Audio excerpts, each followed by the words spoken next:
Hello there, guys. This is the storyteller, and today we are going to talk about again Captain Marvel and the controversies about Captain Marvel and its reviews are just not calming down. And this first article is from Scott Mendelson, our famous SJW reviewer who just can't shut up about women and representation. Of course, with Scott Mendelson is our Mary Suicide. That's what they should be called. Both of these people hate men so much. They would say anything about Captain Marvel so that it becomes a bigger hit. Now let's start with the Scott Mendelson one. Scott Mendelson is a number cruncher. He's all about money. Let's start it with it. It may already be getting review bombed on RT by angry dudes. Well, at least he's not racist about the dudes thing. But Captain Marvel is also already a pretty big hit. First off, as of 8:35 a.m. this morning,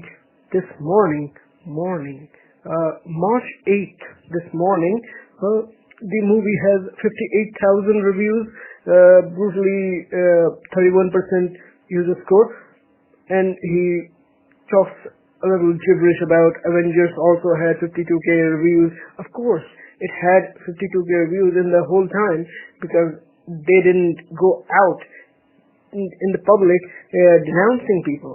But this movie is openly denouncing racist and sexist. That's why people are review bombing this one. As noted yesterday, this stuff is mere trivia and can't make or break a movie that people want to see. No, this does make or break movie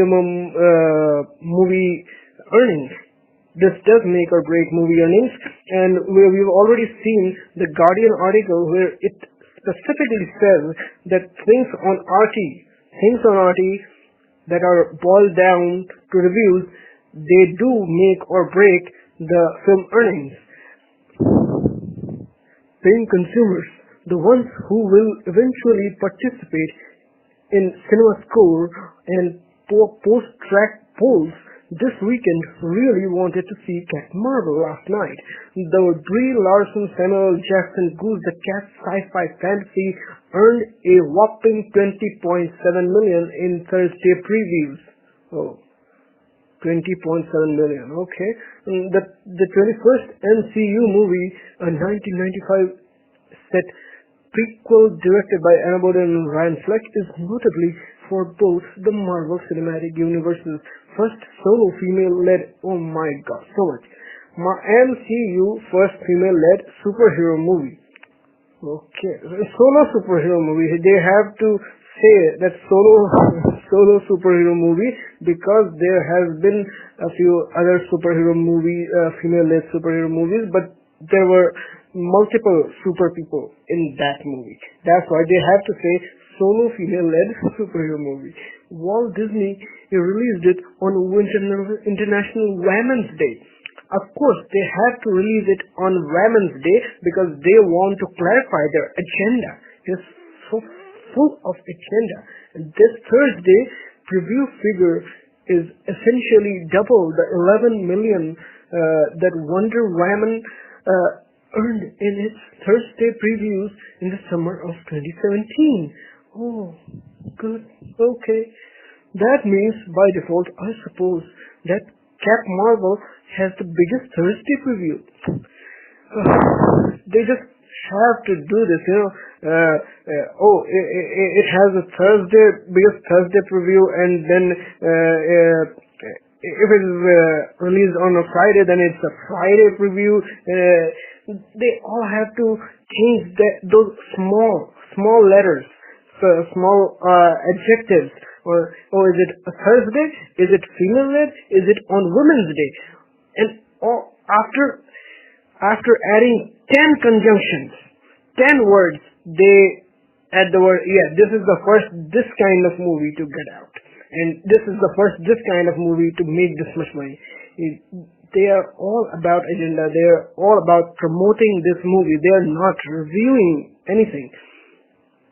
That's not entirely fair, since the next biggest grossing female-led comic book superhero movie after Wonder Woman was Ghost in the Shell. Superhero movie? Ghost in the Shell is not a superhero movie, Scott Mendelson. Get the facts. Ghost in the Shell is not a superhero movie. It is, futuristic robot film. Yes, Ghost in the Shell is, that movie has a robot with 43 million domestic in early 2017. Among all female-led fantasy flicks, this Thursday figure stands behind the fourth female-led fantasy flicks. This is the fourth one after Twilight sequels, which have earned 26 million, 30 million, and 30 million in 2011 and 30 million in 2012. Oh man, this is the worst. This is the worst kind of movie. It has lower money than Twilight sequels. It has lower money than the Hunger Games. It is collecting lower money than Rogue One. It's collecting lower money than Star Wars Last Jedi and Force Awakens both. I mean, how can you say that this is actually successful after all of these women-led movies have made more than this? Recent MCU movies usually make around 12% of their opening weekend via Thursday grosses, but the non-Avengers ones don't usually open with 20 million plus preview grosses. Ooh, the exception is Black Panther. Of course, you have to say the exception is Black Panther because you are an identitarian position. That's why. Which legged 202 million Friday, Sunday to 41 million Friday to Monday. President's Day debut from a 25 million Thursday preview launched last year. Okay. No, I don't know all the numbers. That's why I can't go in. However, that was its phenomenon. Much better reviews for one thing, and I'd be slightly surprised to see a replay this weekend. Generally speaking, MCU movies are more folksy than when they can over the weekend. Biggest as opposed to fandom concentrated like the early DCU titles. So at a glance, I would wager that Captain Marvel will play like a more fan-driven, front-loaded title. With positive reviews and 81% on RT, of course it's an absolutely woke site. RT is a woke site with an average critical rating 6.87. I would say, yeah, critical rating 6.8 is probably the correct thing to say. The general fandom of MCU and more than enough pent-up demand for a female-led Marvel movie, this one should fly high. Of course, Scott Mendelson would wish this flies high. There's another article from Forbes itself, is by another guy, and he says in his last paragraph, it is a mediocre mess, a story that is never quite sure what point it is trying to make. Tonally, it feels strangely similar to one of those unnecessary Star Wars prequels, filled with deflated fan service that acknowledges the MCU mythos without expanding it in a meaningful way. On the plus side, the film has the most adorable Stanley cameo. Okay, I don't know, man. I'm looking forward to seeing Larson in Avengers Endgame. This guy again. These people can't say anything wrong with these people. I mean the movie people. Because if they say anything wrong about the movie people, they will lose their job. But at least there's one paragraph of reality that this guy says. His name is Danny D. Placido. At least he gives one paragraph of honest review. And of course, then we can join the Mary Sue's. They have to do the identity politics in the very title. Captain Marvel is fun. and most of the negative reviews are written by men. ... Shocking. Of course, it's shocking to you.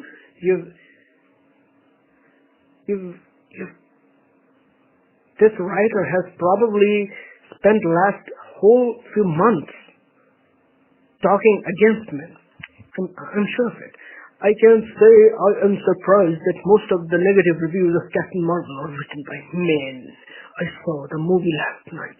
I'm not going to write up all my feelings, but the movie is a fun origin story, a new look at a hero, and fits in perfectly with MCU.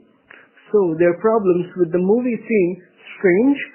A lot wanted more of a girl power vibe, which, no, it doesn't need that.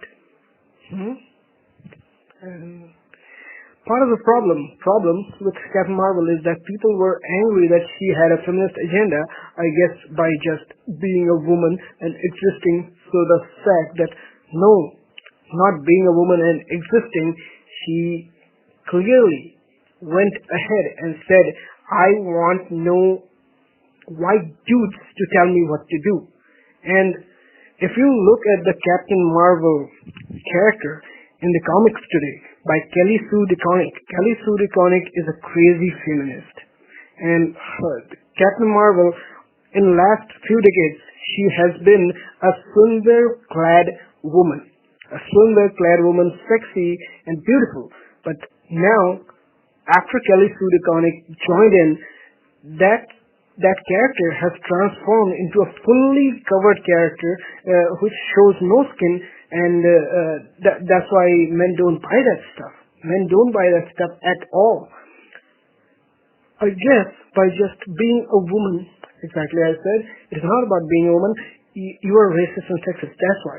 So the fact that the movie isn't really that heavy-handed on that message should have appealed to people, but apparently they're also mad it wasn't more of an agenda.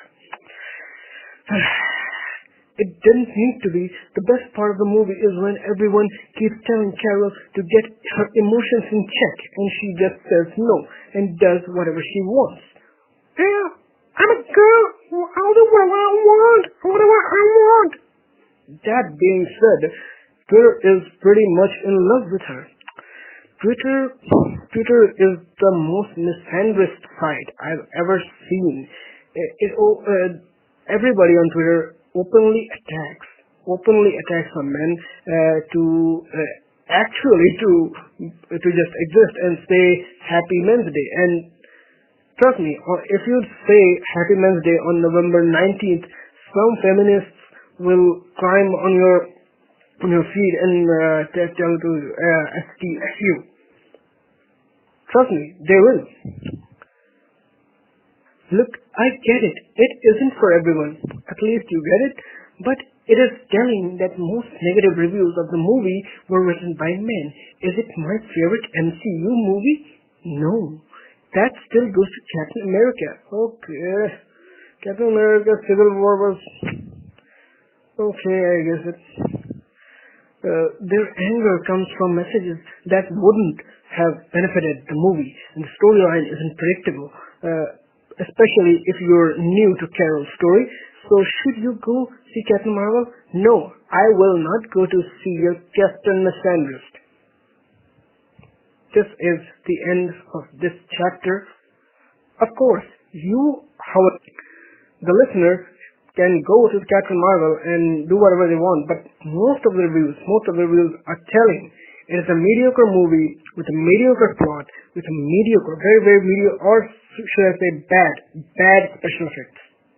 In my last video, I probably mentioned it anyway.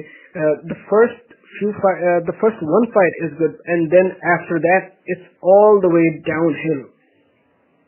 So it's totally up to you. If you would like to waste your money, go ahead. Or if you would like to invest your money in something good, you can buy my book. You can buy my book down in the link. It's called Happy Sing from Canada, and it's a crazy masculine comedy. That's it for today. I'll be back with more reviews, more cringe. If you like this kind of content, please like and subscribe, comment, tell us what you think about Captain Marvel, tell us what you think about Mary Sue, tell us what you think about this guy, Cat Mendelsohn. Rock that notification bell and take care.